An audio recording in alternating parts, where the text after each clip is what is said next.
আসসালামু আলাইকুম। শীতের সময় আমাদের শরীর একটু বেশি যত্ন চায়। আজকে খুব সহজ ৫টি টিপস বলছি, যা মানলেই শীতে আপনার স্বাস্থ্য থাকবে একদম ঠিক। বেশি পানি পান করুন, শীতে তৃষ্ণা কম লাগে, কিন্তু শরীর ঠিকই পানি চায়। ডিহাইড্রেশন থেকে মাথা ব্যথা, চামড়া শুষ্ক হওয়া সবই বাড়ে। দিনে অন্তত ৬-৮ গ্লাস পানি খাবেন। গরম পোশাক ও লেয়ার ব্যবহার করুন, শীতের হাওয়া খুব দ্রুত শরীর ঠান্ডা করে ফেলে। তাই পাতলা একটা পোশাক নয়, লেয়ার করে পোশাক পরুন। বিশেষ করে সকাল ও রাতে সাবধান। ভিটামিন সি ও পুষ্টিকর খাবার খান, শীতে সর্দি কাশি বেড়ে যায়, তাই খাবারের তালিকায় রাখুন লেবু, কমলা, পেয়ারা, সবুজ শাকসবজি।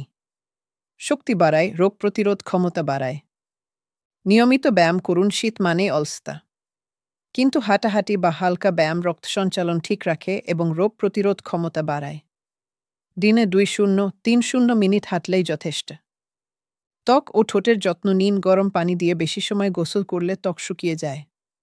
তাই কুসুম গরম পানি ব্যবহার করুন এবং অবশ্যই ভালো ময়েশ্চারাইজার লাগান। শীত সুন্দর, তবে সচেতন থাকলে আরও সুন্দর হয়। সুস্থ থাকুন, ঠান্ডা লাগলে বা সর্দি, কাশি দীর্ঘদিন চললে অবশ্যই ডাক্তার দেখান। লাইক, কমেন্ট, শেয়ার ও সাবস্ক্রাইব করুন। ধন্যবাদ।